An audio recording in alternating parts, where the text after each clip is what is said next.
C'est un incroyable drame, qui vient d'être révélé au Canada. Une petite fille de 11 ans a été découverte à quelques centaines de mètres du village du Muljac, dans le Grand Nord québécois. Disparue 4 jours plus tôt, son absence avait été signalée la veille à la police. Quand les autorités ont retrouvé son cadavre, Alassie Nupu était saoulée et avait consommé du cannabis. À côté de son corps se trouvait une bouteille de vodka.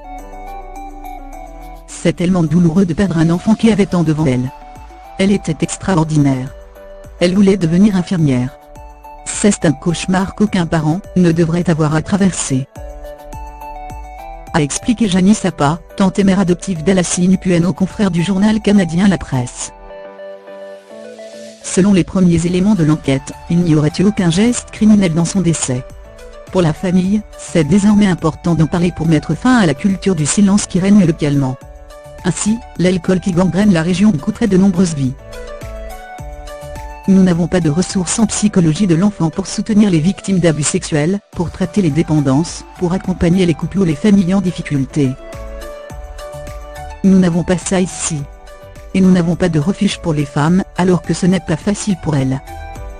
De fait, la famille est convaincue que des habitants du village auraient vu Alassie Nupu en état d'ébriété le jour de sa disparition, mais ne seraient pas intervenus. L'enquête devra désormais permettre d'y voir plus clair, et peut-être déclencher une prise de conscience.